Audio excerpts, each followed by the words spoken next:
कारवाई केली आहे? नेमकी आपण भेट घेतली एसपींची आणि काय आपण चर्चा केली आणि काय आपली काय आता मागणी?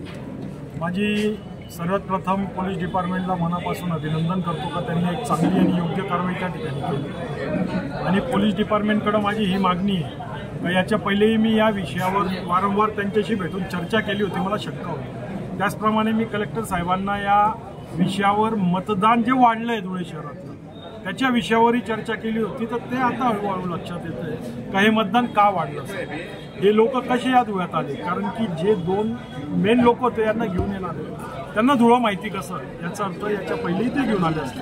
पण आता ते फरार आहेत, परंतु त्यांचा शोध चालू आहे. ते सापडल्यानंतर पुढचे सर्व धागेदोरे बाहेर निघतील आणि नक्कीच या शहराला अशा घुसपेठ्यांपासून सावध राहावं लागेल आणि जनतेने सावध राहावं एवढंच मी आपल्या मते. किती लोक असू शकतात काय वाटतं? माझ्या मते 5-10 हजार लोक सहज या शहरात आलेले असतात.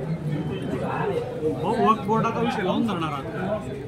वक्फ बोर्डाचा विषय मी गेल्या 8 महिन्यापासून लावून ठेवलेला आहे आणि तो कायम लावून ठेवला.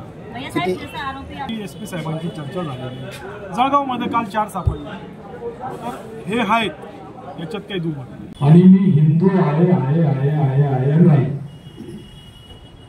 आणि मला माझ्या जातीवर जगातला सर्वात मोठा अभिमान आहे. परंतु मी कधीच कोणाला त्रास दिलेला नाही. असं नाही का मी आज आमदार झालो, याच्या पहिलेही जरी मी आमदार नव्हतो, लोकप्रतिनिधी नव्हतो, तरी या शहराचं भरपूरसं चांगलं काम मी करत आलो. जेव्हा महापालिकेच्या माध्यमातून त्यांचे नगरसेवक होते त्या सर्व नगरसेवकांना उभं करा, त्यांची तुम्ही प्रेस द्या आणि त्यांना विचारा का जेवढे पैसे मी भारतीय जनता पार्टीच्या नगरसेवकांना द्यायचो विकासाच्या कामांसाठी, तेवढेच पैसे त्यांनाही त्यांच्या प्रभागात विकासासाठी पैसे द्यायचो. कुठल्याच प्रकारचा मी भेदभाव केलेला नाही आणि मी करणार पण. माझं शहर आहे, शहराचा मला विकास करायचा. परंतु निवडून आल्यानंतर सुद्धा तुम्ही आमदारांचं भाषण ऐकलं असेल. मुझे भरोसा है मेरी कौम ने मेरे को मतदान किया, त्याचं पूर्ण भाषण ऐका.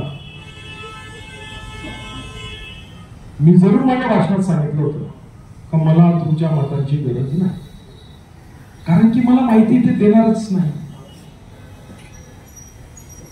यालाच तर आमचे आदरणीय मुख्यमंत्री महोदय म्हणतात ना वोट जिहाद.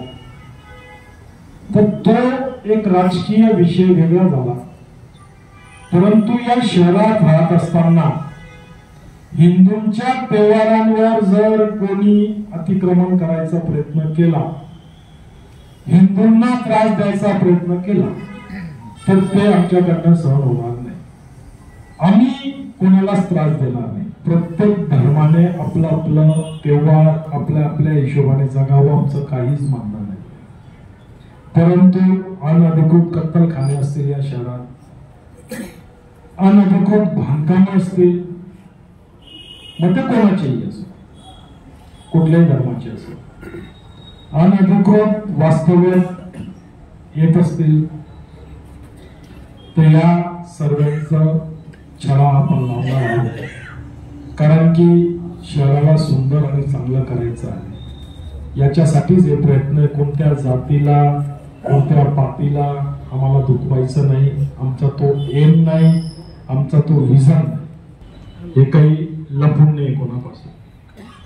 जी आपली प्रेस झाली या विषयावर 177 जागा या जिल्ह्याच्या वक्फ बोर्डच्या नावाने. आत्ताच एक प्रकरण, या 10 मिनिटापूर्वीचं एक प्रकरण आहे निजामपूरचं. 21 एकर जागा आहे. 1940 मध्ये खरेदी झाली मुस्लिम व्यक्तीकडनं हिंदू व्यक्तीने घेतली. त्याच्यातली 5.5 एकर जागा मंदिरासाठी एका ट्रस्टला देण्यात आलेली, शाळेसाठी म्हणा असेल जे प्रयोजन असेल. त्या जागेवर सुद्धा परत त्या मुस्लिमाच्या नातेवाईकांनी म्हणजे त्याच्या परिवाराच्या लोकांनी धावा ठोकला.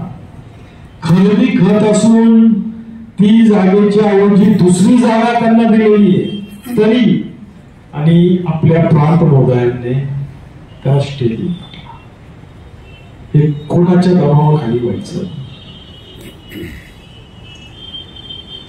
मामलेदारांनी रिपोर्ट दिलेला आहे का जो व्यवहार झालेला आहे तो पारदर्शक आहे, तो खरा आहे, तरी प्रांत साहेबांनी मागच्या त्याच्यावर स्टे दिलेला.